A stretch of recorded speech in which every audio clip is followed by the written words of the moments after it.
الحمد لله نحمده ونستعينه ونؤمن به ونتوكل عليه ونعوذ بالله من شرور أنفسنا ومن سيئات أعمالنا من يهده الله فلا مضل له ومن يضلله فلا هادي له ونشهد أن لا إله إلا الله وحده لا شريك له ونشهد أن محمدا عبده ورسوله أما بعد فإن خير الحديث كتاب الله وخير الهدي هدي محمد صلى الله عليه وسلم وشر الأمور محدثاتها وكل محدثة بدعة وكل بدعة ضلالة وكل ضلالة في النار.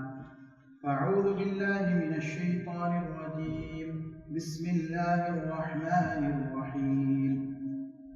قال الله تبارك وتعالى في القرآن المجيد: يا أيها الذين آمنوا أطيعوا الله وأطيعوا الرسول وأولي الأمر منكم. وقال في موضع آخر: يا أيها الذين آمنوا وعملوا الصالحات. وقال: وأنتم الأعلون إن كنتم مؤمنين. وقال: وعلى الله فتوكلوا إن كنتم مؤمنين. وقال: وعباد الرحمن الذين يمشون على الأرض هونا وإذا خاطبهم الجاهلون قالوا سلاما. وقال النبي صلى الله عليه وسلم: بعثت لأتمم مكارم الأخلاق. یہ راز کسی کو نہیں معلوم کہ مومن، یہ راز کسی کو نہیں معلوم کہ مومن قاری نظر آتا ہے حقیقت میں ہے قرآن. تمام تعریفیں اللہ تبارک و تعالیٰ کے لائق و زیبا ہیں. لاکھوں کروڑوں درود ہو محمد مصطفیٰ صلی اللہ علیہ وسلم پر، جنہوں نے اللہ تبارک و تعالیٰ کے اس دین کو ہم تک پہنچانے میں کوئی کسر باقی نہیں رکھی. سامعین اکرام، اللہ تبارک و تعالیٰ نے کامیابی دنیا و آخرت میں ایمان کی شرط کے ساتھ رکھ دی ہے. وہی شخص، وہی قوم دنیا و آخرت میں سرخرو ہوگی اور دنیا و آخرت میں کامیاب ہوگی جو ایمان والی ہو. انہی کے سامنے باطل اپنے گھٹنے ٹیک دے گا. انہیں کبھی ذلت و رسوائی کا سامنا نہ کرنا پڑے گا. انہی سے اللہ تبارک و تعالیٰ اپنے وعدے مکمل کرے گا. کہا رب العزت نے: وَأَنْتُمُ الْأَعْلَوْنَ إِن كُنتُم مُؤْمِنِينَ، کہ تم ہی غالب اور سربلند اور سرخرو رہو گے اگر تم سچے معنوں میں مومن بنے رہو گے. إِن كُنتُم مُؤْمِنِينَ. سامعین اکرام، اب سوال یہ پیدا ہوتا ہے کہ مومن کون ہے؟ مومن کی کیا صفات ہیں؟ یا ایک معنی میں اگر کہا جائے تو وہ کون سے اعمال ہیں جس سے بندہ مومن کہلاتا ہے؟ یا ایک مسلمان کو کیسا ہونا چاہیے؟ یا پھر مجھے اور آپ کو کیسا ہونا چاہیے؟ اور کن کن صفات کو اپنے اندر آراستہ و پیراستہ کرنا چاہیے جس کے بعد ہم مومن کہلانے کے لائق ہو سکتے ہیں؟ جب ہم اس سوال کا جواب تلاشنے کی کوشش کرتے ہیں تو قرآن مجید میں بہت سے ایسے مقامات ہمیں ملتے ہیں جہاں اللہ تبارک و تعالیٰ نے مختلف اسلوب میں ان اوصاف کو بیان کیا ہے. اللہ تبارک و تعالیٰ ہمیں مختلف اسلوب میں ان اوصاف کو بیان کرتا نظر آتا ہے. کہیں اللہ تبارک و تعالیٰ نے یا ایھا الذین آمنوا کہہ کر اس کے بعد مومنین کے اوصاف بیان کیے. کہیں اللہ تبارک و تعالیٰ نے ان کنتم مؤمنین کی شرط لگا کر ان اوصاف کو بیان کیا، اور کہیں اللہ تبارک و تعالیٰ نے عباد الرحمن کہہ کر ان اوصاف کو، مومنین کے اوصاف کو بیان کیا، اور کہیں اللہ تبارک و تعالیٰ نے ہم المفلحون، ہم الفائزون، ہم المکرمون اس طرح کی خوشخبریاں سنا کر ان اوصاف کو بیان کیا. حتیٰ کہ اللہ تبارک و تعالیٰ نے ایک مکمل سورت المؤمنون کے نام سے نازل کی جس میں اللہ تبارک و تعالیٰ نے مومنین کے صفات کا تذکرہ کیا ہے۔ اور اسی طریقے سے جب ہم آپ صلی اللہ علیہ وسلم کی احادیث کو ٹٹولتے ہیں، جب ہم اس جواب کو تلاشنے کی کوشش کرتے ہیں سیرت النبی صلی اللہ علیہ وسلم میں، تو ہر عبادت میں، آپ صلی اللہ علیہ وسلم کی ہر عادت میں ہمیں صفات المؤمنین نظر آتے ہیں، اور آپ کا ہر کام اور آپ کی ہر عبادت ہمیں مومنین کی صفات اور ان کے اوصاف کے زمرے میں نظر آتی ہے، کیونکہ جو صفات، جو اخلاق قرآن میں بیان کیے گئے ہیں، قرآن میں جن کا تذکرہ آیا ہے، نبی اکرم صلی اللہ علیہ وسلم کے اندر وہ عملی طور پر، فعلی طور پر بخوبی موجود تھے۔ حدیث میں آتا ہے، گویا کہ اس طرح کہا جائے تو بعید نہ ہوگا کہ نبی اکرم صلی اللہ علیہ وسلم ایک چلتا پھرتا قرآن تھے۔ حدیث میں آتا ہے کہ چند تابعین اما عائشہ رضی اللہ تعالی عنہ کے پاس تشریف لائے اور انہوں نے پوچھا کہ آپ صلی اللہ علیہ وسلم کے اخلاق کیسے تھے۔ اما عائشہ رضی اللہ تعالی عنہ نے ان سے پوچھا، کیا تم قرآن نہیں پڑھتے؟ کیا تم نے قرآن کی تلاوت نہیں کی؟ تو تابعین کہنے لگے، کیوں نہیں، ہم قرآن پڑھتے ہیں۔ تو اما عائشہ رضی اللہ تعالی عنہ کا جواب تھا، کان خلقہ القرآن، کہ آپ صلی اللہ علیہ وسلم کے اخلاق، آپ صلی اللہ علیہ وسلم کے اخلاق ہو بہو وہی اخلاق ہیں، وہی صفات ہیں جو قرآن میں بیان کیے گئے ہیں۔ یعنی جو بندہ قرآن کو پڑھے، اس میں جو اوصاف، جو اخلاق، جو اچھی عادتیں بیان کی گئی ہیں، وہ تمام ساری کی ساری آپ صلی اللہ علیہ وسلم کے اندر موجود تھی۔ اسی کو شاعر مشرق علامہ اقبال نے بہت اچھے انداز میں اس شعر میں بیان کیا ہے کہ یہ راز کسی کو نہیں معلوم کہ مومن، یہ راز کسی کو نہیں معلوم کہ مومن، قاری نظر آتا ہے حقیقت میں ہے قرآن۔ سامعین اکرام، آج میں آپ کے سامنے ایک مومن کے کیا صفات ہونی چاہیے، ایک مومن کو کیسا ہونا چاہیے، ان صفات کا میں تذکرہ کروں گا۔ موضوع بہت طویل ہے، لہٰذا میں اپنے موضوع کو سمیٹتے ہوئے صرف اور صرف 7 صفات آپ کے سامنے بیان کروں گا جو قرآن و حدیث میں جن کا تذکرہ آیا ہے، اور میں چاہتا ہوں کہ آپ ان 7 صفات کو ذہن نشین کر لیں، ازبر کر لیں، اچھی طریقے سے اپنے دماغ میں بٹھا لیں، اور جب ہماری یہ مجلس ختم ہو تو یہ 7 صفات ہم تمام کے اندر موجود ہونی چاہیے، اور ان صفات سے ہم آراستہ و پیراستہ ہو کر یہاں سے نکلیں۔ اللہ تبارک و تعالیٰ ہمیں اس کی توفیق دے۔ پہلی صفت، مومن کیسا ہونا چاہیے؟ ایک مومن موحد ہونا چاہیے، ایک مومن توحید والا ہوتا ہے، اللہ تبارک و تعالیٰ کے علاوہ اپنے سر کو کسی کے آگے نہیں جھکاتا ہے، درگاہوں، مزاروں اور باباؤں کے چکر نہیں کاٹتا ہے، اور اس کے اندر شرک کا شائبہ بھی نہیں ہوتا۔ کہا رب العزت نے والذین هم بربهم لا یشرکون، کہ مومن اللہ تعالیٰ کے ساتھ کسی کو شریک نہیں کیا کرتے۔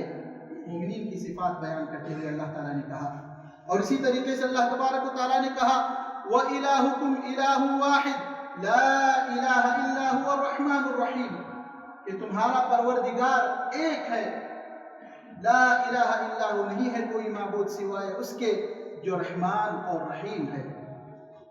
اسی طریقے سے حدیث قدسی ہے، اللہ تبارک و تعالیٰ اس میں فرماتا ہے من عمل عملا اشرک فیہ معی غیری ترکتہ وشرکہ، کہ اگر کوئی شخص کوئی عمل کرتا ہے یا عبادت کرتا ہے اور اس میں میرے ساتھ کسی کو شریک کرتا ہے تو اللہ تبارک و تعالیٰ ایسے شخص سے بے رخی اختیار کر لیتا ہے اور اس کو چھوڑ دیتا ہے اس کے شرک کے ساتھ۔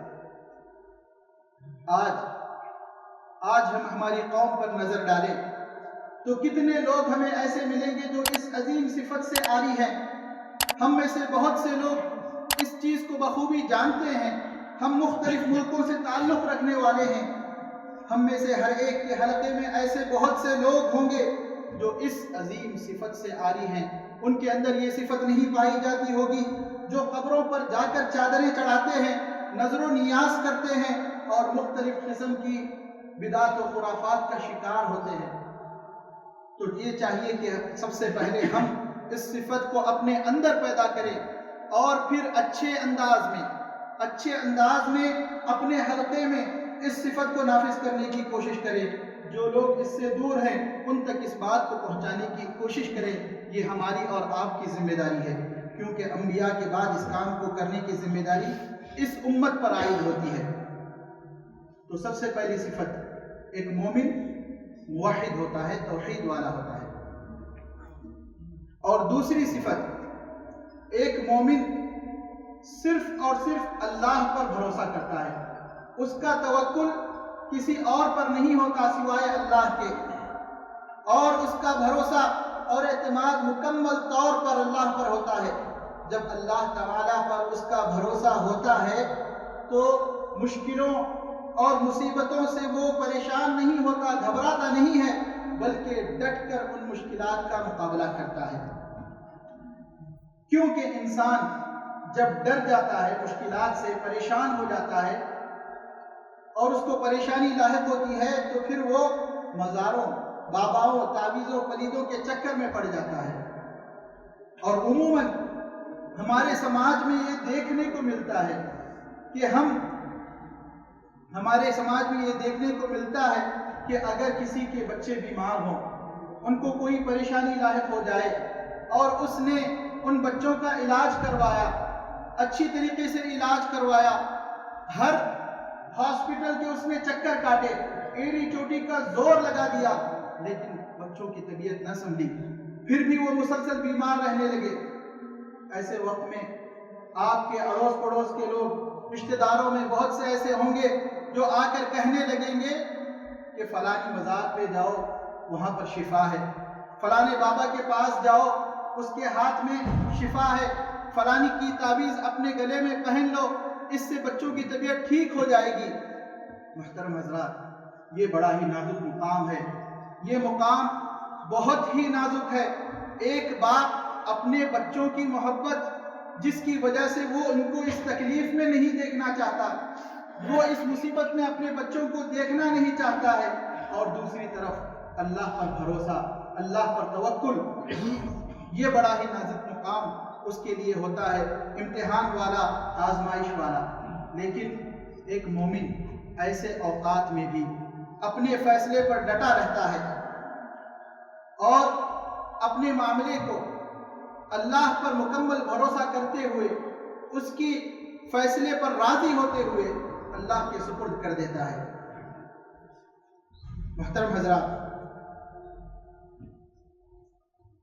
جب توکل کی بات نکلی ہے تو میں توکل کے سلسلے میں ایک واقعہ آپ کے گوشے گزار کرنا چاہتا ہوں، ایک واقعہ آپ کے سامنے بیان کرنا چاہتا ہوں۔ میرے استاد، اللہ ان کو غریق رحمت کرے، مولانا اطہر حسین صاحب اس دنیا سے جا چکے ہیں، اللہ ان کی مغفرت فرمائے۔ اللہ تبارک و تعالیٰ نے ان کو پہلے 2 بیٹیوں سے نوازا، 2 بیٹیاں اللہ تعالیٰ نے دی۔ ایک عرصے کے بعد اللہ تبارک و تعالیٰ نے ان کو بیٹے کی نعمت سے نوازا، اور جب بیٹا پیدا ہوا تو انہوں نے اللہ تبارک و تعالیٰ کے پسندیدہ اور بہترین ناموں میں سے ایک نام اس کے لیے چنا، وہ نام تھا عبداللہ۔ بڑا ہی پیارا نام ہے۔ آپ صلی اللہ علیہ وسلم نے کہا کہ اللہ تبارک و تعالیٰ کو 2 نام بڑے پسند ہیں، عبداللہ و عبد الرحمن۔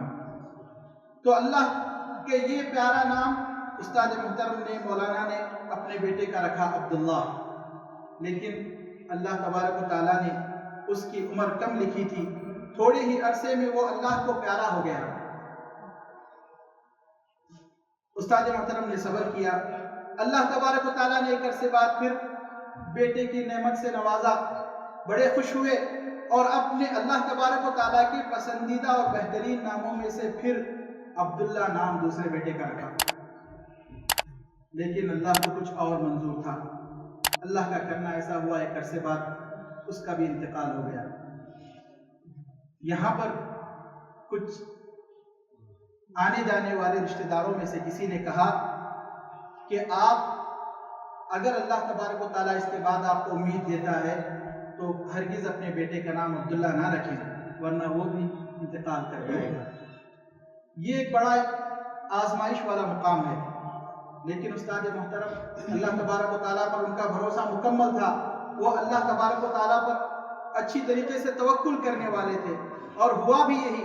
اللہ تبارک و تعالیٰ نے انہیں تیسری مرتبہ بیٹے کی نعمت سے نوازا، اور انہوں نے تیسری مرتبہ بھی پسندیدہ اور بہترین اللہ کے ناموں میں سے پھر عبداللہ نام اس کا رکھا۔ اور قدرت کا کرنا ایسا ہوا، اللہ کا کرنا ایسا ہوا کہ تیسری بار بھی اللہ تبارک و تعالیٰ نے اس بیٹے کو اپنے پاس بلا لیا، اپنی امانت ان سے لے لی۔ یہاں 3 بیٹے لگاتار، سب کا نام عبداللہ تھا۔ تو استاد محترم کہتے ہیں کہ قریبی رشتہ دار، گھر والے بھی ایک وقت وہ بھی جو ہے اس چنگل میں پھنس گئے تھے، اور وہ خود بھی کہنے لگے تھے کہ اب اگر ایسا کوئی معاملہ ہو تو ہرگز بچے کا نام عبداللہ نہ رکھنا۔ اور اللہ کی طرف سے دوبارہ ان پر رحمت آئی، پھر اللہ تبارک و تعالیٰ نے چوتھی مرتبہ بیٹے کی نعمت سے نوازا، اور استاد محترم اپنے ارادے پر قائم تھے۔ انہوں نے چوتھی بار بھی اس کا نام عبداللہ رکھا۔ اور سبحان اللہ، اس بار اللہ تبارک و تعالیٰ کی آزمائش میں اور اس کے امتحان میں وہ کامیاب ہو گئے۔ وہ بچہ پروان چڑھا، بڑا ہوا اچھی طریقے سے، اور اس کے بعد اللہ تبارک و تعالیٰ نے پھر ان کو ایک اور بیٹے کی نعمت سے نوازا، اور انہوں نے عبداللہ نام سے مشتق ایک اور نام اس بیٹے کا رکھا، عبید اللہ، تاکہ گھر والوں کو، لوگوں کو یہ بات پتہ چل جائے کہ یہ نام، اس نام کے رکھنے سے یا یہ نام اختیار کرنے سے کسی کی موت یا کسی کو نقصان لاحق نہیں ہوتا، بلکہ نقصان اور نفع پہنچانے والی ذات صرف اور صرف اللہ کی ذات ہے۔ کسی کا کوئی نام رکھنے سے، کسی کا کوئی کام کرنے سے، یا کسی کا کوئی کچھ اور اختیار کرنے سے کسی کے اثرات اس پر طاری نہیں ہوتے، بلکہ وہ صرف اور صرف اللہ تبارک و تعالیٰ کی مرضی سے ہوتا ہے۔ اور دونوں بچے اچھی طریقے سے پروان چڑھے، یہ ایک توکل کی علامت ہے۔ اس طریقے سے ہمارا ایمان، ہمارا بھروسہ اللہ تبارک و تعالیٰ پر ہونا چاہیے۔ یہ ایک مومن کی صفت ہے کہ وہ اللہ تبارک و تعالیٰ پر مکمل بھروسہ کرتا ہے۔ محترم حضرات، یہ ہمارے سماج میں ہوتا ہے، بہت سی ایسی خرافات ہیں۔ بسا اوقات ایسا ہوتا ہے کہ جس بچے کے بعد بچے مرنے لگتے ہیں تو لوگ اس کی پیٹھ کو داغتے ہیں، چرکے دیتے ہیں کہ اس کی پیٹھ منحوس ہے، جس کی وجہ سے اس کے بعد آنے والے بچے مر رہے ہیں۔ ایسا میں نے دیکھا ہے ہمارے رشتہ داروں میں۔ تو یہ سب کام غلط ہیں، یہ سب کام شرک کی طرف لے جانے والے ہیں۔ ایک مومن صرف اور صرف اللہ تبارک و تعالیٰ پر بھروسہ کرتا ہے، اور اس کے قضا پر، اس کے فیصلے پر راضی ہو جاتا ہے۔ اور اسی طریقے سے اگر کسی کی تجارت میں نقصان ہو رہا ہو، کسی کو لگاتار مسلسل اپنے کام میں نقصان اٹھانا پڑ رہا ہے، تب بھی لوگ اس کو آ کر کہتے ہیں کہ تم فلانا کام کروا لو، فلانے سے دم کروا لو، فلانے سے کچھ کروا لو، فلانی جگہ چلے جاؤ، فلانی جگہ پر چادر چڑھوا دو، تو تمہارے کام میں برکت ہوگی اور تمہیں نفع حاصل ہوگا۔ لیکن یہ سارے کام شرک کی طرف لے جانے والے ہیں۔ ایک مومن ان سارے باطل خیالات کا ڈٹ کر مقابلہ کرتا ہے، اور وہ ہرگز باباؤں، مزاروں کے چکر نہیں کاٹتا۔ محترم حضرات، اللہ تبارک و تعالیٰ نے فرمایا، رب العزت نے کہا وَعَلَى اللَّهِ فَتَوَكَّلُوا إِن كُنتُم مُؤْمِنِينَ، کہ تم اللہ تبارک و تعالیٰ پر بھروسہ کرو، اللہ تبارک و تعالیٰ ہی پر بھروسہ کرو۔ وَعَلَى اللَّهِ فَتَوَكَّلُوا، اگر تم مؤمن ہو۔ اور اسی طریقے سے ایک اور جگہ اللہ تبارک و تعالیٰ نے فرمایا وَعَلَى اللَّهِ فَلْيَتَوَكَّلِ الْمُؤْمِنُونَ، کہ مومن صفات لوگ صرف اور صرف اللہ تعالیٰ پر ہی بھروسہ کرتے ہیں۔ تو ایک مومن کے اندر یہ صفت پائی جاتی ہے کہ جتنے بھی مسائل اور مصیبتیں اس کو گھیر لیں، اس کے مقابلے میں بڑے سے بڑا جن، جادوگر، کوئی رستم زماں یا ترم خواہ ہی کیوں نہ ہو، وہ اللہ تبارک و تعالیٰ کے فیصلے پر راضی رہتا ہے اور اپنے زبان حال سے کہتا ہے حسبنا اللہ و نعم الوکیل، کہ اللہ تبارک و تعالیٰ میرے لیے کافی ہے۔ محترم حضرات، یہ دوسری صفت تھی ایک مومن کی کہ وہ اللہ تبارک و تعالیٰ پر بھروسہ کرتا ہے۔ پہلی صفت موحد اور دوسری صفت متوکل، اللہ پر بھروسہ کرنے والا۔ تیسری صفت ایک مومن کی یہ ہے کہ مومن مطیع ہوتا ہے، اطاعت کرنے والا ہوتا ہے، اللہ اور اس کے رسول کی فرما برداری کرنے والا ہوتا ہے۔ جو احکامات اللہ اور اس کے رسول نے کی جانب سے دیے جاتے ہیں ان کو بلا چوں و چرا وہ بجا لاتا ہے، اور جن سے رکنے کو کہا جاتا ہے ان سے اجتناب کر لیتا ہے۔ یہ ایک مومن کا شیوا ہے کہ وہ اللہ اور اس کے رسول کی اطاعت کرتا ہے۔ اللہ رب العزت نے فرمایا یا ایھا الذین آمنوا اطیعوا اللہ واطیعوا الرسول واولی الامر منکم، کہ اے ایمان والو اللہ کی اطاعت کرو، اس کے رسول کی اطاعت کرو، واولی الامر منکم، اور جو تم پر ذمہ دار بنائے جائیں اور جو تم پر مسلط کیے جائیں اور جو تم پر حکمران بنائے جائیں، تو ایک مومن کا شیوا ہے کہ وہ ان کی بھی اطاعت کرے۔ یہ ایمان کی علامات میں سے ہے۔ سامعین اکرام، ایک اور جگہ اللہ تبارک و تعالیٰ نے کہا قل اطیعوا اللہ والرسول فإن تولوا فإن اللہ لا يحب الكافرین، کہ اے محمد صلی اللہ علیہ وسلم کہہ دیجئے کہ تم اللہ اور اس کے رسول کی اطاعت کرو، اگر تم اس سے پھر جاؤ گے تو جان لو اللہ تبارک و تعالیٰ کافروں کو پسند نہیں کرتا۔ آج ہمارے معاشرے میں ہم میں سے کتنے ایسے لوگ ہیں جو ایمان کا دعویٰ کرتے ہیں، ہم مسلمان ہونے کا دعویٰ کرتے ہیں، ہم اپنے آپ کو مسلمان اور مومن کہتے ہیں، لیکن اللہ تبارک و تعالیٰ کے احکامات کو، نبی کریم صلی اللہ علیہ وسلم کے ارشادات کو ہم نہیں مانتے، ان پر عمل نہیں کرتے ہیں۔ کہتے تو ہیں کہ ہم مسلمان ہیں، کہتے تو ہیں کہ ہم مومن ہیں، لیکن وہ کہنا ہمارے حلق تک ہی رہتا ہے۔ جب وہ ہمارے حلق سے نیچے اترے تو وہ ہمارے جسم کے اندر جب سرایت کر جاتا ہے تو ہمارے اعضاء بھی اس کی گواہی دیتے ہیں، ہم اپنے عمل سے اس کی گواہی دیتے ہیں۔ لیکن آج بہت سے لوگ اس صفت سے عاری ہیں۔ اگر آپ دیکھیں نماز، روزہ، زکوٰۃ، یہ اسلام کے بنیادی ارکان میں سے ہے، ان کے بارے میں بہت سی آیتوں میں اور احادیث میں ان کا تذکرہ آیا ہے، لیکن ہم ان احکامات کو کتنا سنگینی سے لیتے ہیں، کتنا سیریس لیتے ہیں۔ آج ہم اپنے اعمال پر غور کریں، غور کر کے دیکھیں۔ جمعہ کا وقت ہوتا ہے، جمعہ کی نماز میں مسجد بھر جاتی ہے، وہی دوسرے اوقات میں دیکھیں مسجد خالی رہتی ہے، مصلی صف ایک صف یا دو صف میں رہتے ہیں۔ تو یہ کس بات کی علامت ہے؟ کیا ہم جانتے نہیں ہیں کہ ایک مسلمان پر 5 وقت کی نماز فرض ہے؟ فرض کا مطلب ہے کہ اس کے علاوہ کوئی چارہ نہیں، اس کو لازمی طور پر ادا کرنا ہی ہے۔ ہر مسلمان 5 وقت کی نماز پڑھنے کا ملزم ہے، لیکن اس کے باوجود مساجد ہمیں خالی نظر آتی ہیں۔ لیکن یہ ایک مومن کا شیوا نہیں ہوتا۔ ایک مومن ایسا ہرگز نہیں کرتا، بلکہ خاص طور پر نماز اور عام طور پر جتنے احکامات اللہ تبارک و تعالیٰ اور اس کے رسول نے دیے ہیں ان کو بحسن خوبی بجا لاتا ہے اور ان پر عمل کرتا ہے۔ اسی طرح کسی مسئلے میں اگر اختلاف ہو جائے، ایک دوسرے کی رائے ٹکرا جائے اور ایک دوسرے کے سامنے جھگڑا ہو جائے، اور اس کے حل کے لیے جب کوئی آیت یا کوئی نبی کریم صلی اللہ علیہ وسلم کی حدیث پیش کی جائے تو مومن کا یہ شیوا ہوتا ہے کہ وہ بلا چو و چرا اپنی رائے، اپنے فیصلے کو ترک کر کے اپنے امام کی اور اپنے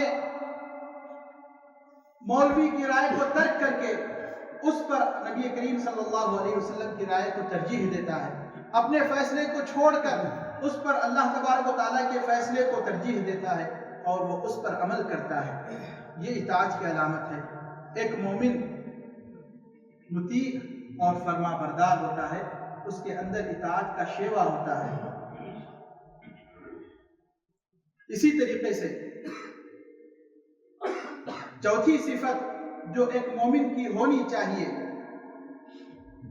وہ یہ کہ ایک مومن مخلص ہوتا ہے، اس کے اندر اخلاص پایا جاتا ہے۔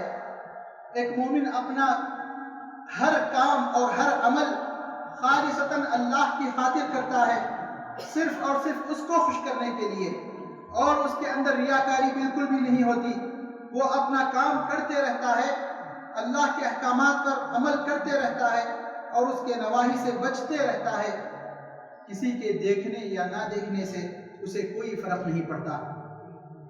کہا رب العزت نے فَاعْبُدُوا اللَّهَ مُخْلِصًا لَهُ الدِّينَ کہ اللہ تعالیٰ کی عبادت کرو دین کو اس کے لیے خالص کرتے ہوئے، یعنی مخلص ہو کر اس کی عبادت کرو۔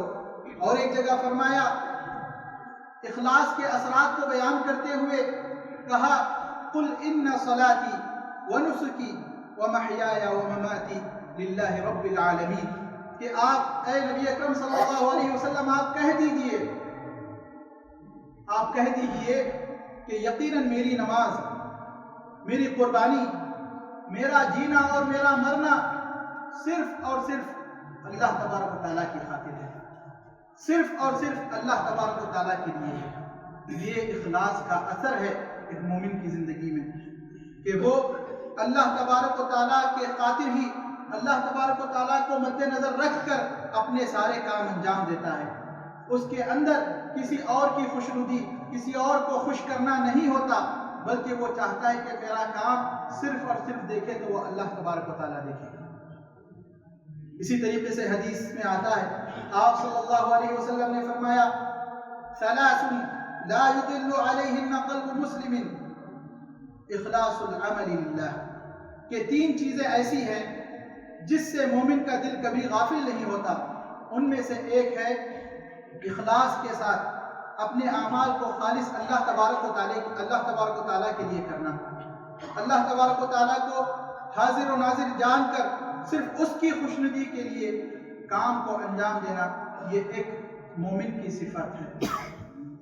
محترم حضرات، لہذا ہم سب کو چاہیے کہ ہم اپنا کام اللہ تبارک و تعالیٰ کی رضامندی کے لیے، اس کی خوشنودی کے لیے اور اس کو دکھانے کے لیے کریں۔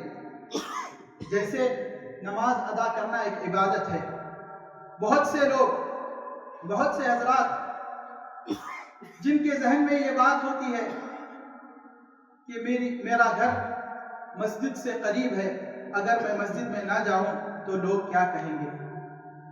بہت سے حضرات یہ سمجھتے ہیں کہ میں مسجد کا ذمہ دار ہوں، میں جماعت کا ذمہ دار ہوں، اگر میں مسجد میں تشریف نہیں لے گیا، اگر میں نماز کے وقت میں مسجد نہیں آیا تو لوگ کیا کہیں گے۔ تو لوگوں کا کہنا ایک مومن اس کی طرف بالکل دھیان نہیں دیتا، اس کو فرق ہی نہیں پڑتا کہ لوگ کیا سوچتے ہیں، بلکہ وہ یہ سوچتا ہے کہ اللہ تبارک و تعالیٰ میرے اس عمل سے خوش ہو جائے گی۔ تو لہٰذا اس طرح کے جو بھی خیالات انسان کے ذہن میں آتے ہیں، نیک اعمال یا عبادتیں کرتے وقت یا اپنے فریضے کو انجام دیتے وقت، کوئی شخص جس کو کسی کام کے لیے مامور کیا گیا ہے، ہم یہاں پر آئے ہیں کام کرنے کے لیے، مختلف قسم کے احکامات ہمیں ہمارے اوپر جو مدراء ہیں ان سے آرڈر کے طور پر ملتے ہیں، تو ہماری ذمہ داری ہوتی ہے کہ ہم ان کام کو، اس فریضے کو انجام دیں۔ تو انسان، ایک مومن بندہ اپنا کام بحسن خوبی انجام لاتا ہے، اس کو کرتے رہتا ہے، اس کو فرق نہیں پڑتا کہ مدیر دیکھے یا نہ دیکھے، اس کا صرف اور صرف یہ کام ہوتا ہے کہ میں اپنے فریضے کو اللہ کی خوشنودی کے لیے بحسن خوبی انجام تک پہنچاؤں۔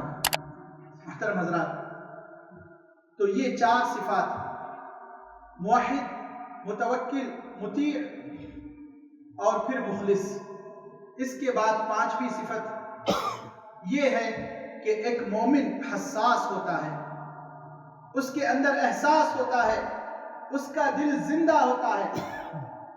جس شخص کا دل بے حس ہو تو وہ مردہ دل کہلاتا ہے۔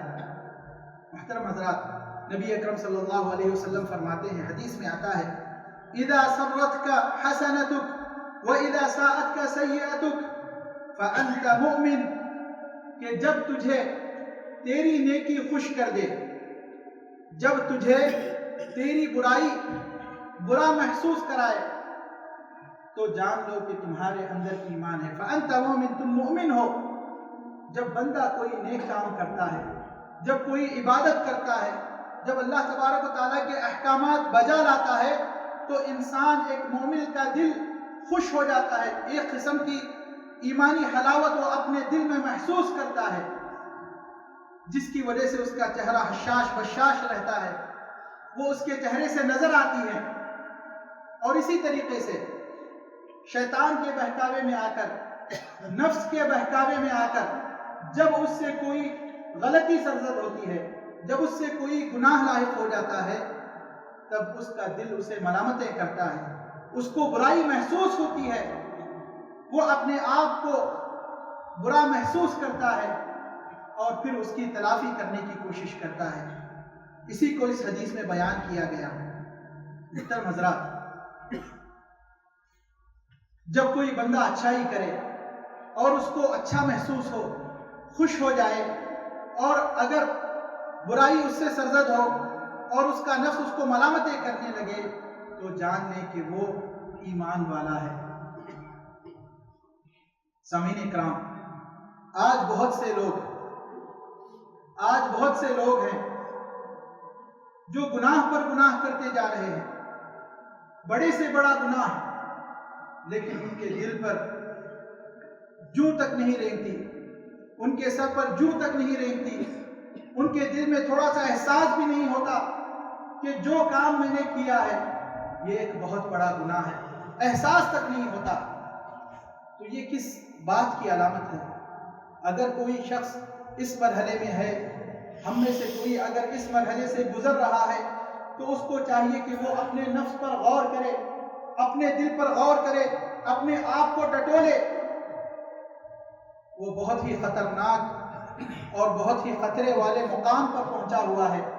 اس کو چاہیے کہ وہ اپنے نفس کو ٹٹولے، کیونکہ آپ صلی اللہ علیہ وسلم نے فرمایا، حدیث میں آتا ہے، حضرت ابو ہریرہ رضی اللہ تعالیٰ عنہ اس کے راوی ہیں، فرماتے ہیں کہ رسول اکرم صلی اللہ علیہ وسلم نے فرمایا کہ جب مومن سے گناہ ہوتا ہے تو اس کے دل پر ایک کالا نشان لگا دیا جاتا ہے، اور پھر جب وہ توبہ کرتا ہے، استغفار کرتا ہے، تو اس کا وہ نشان مٹا دیا جاتا ہے۔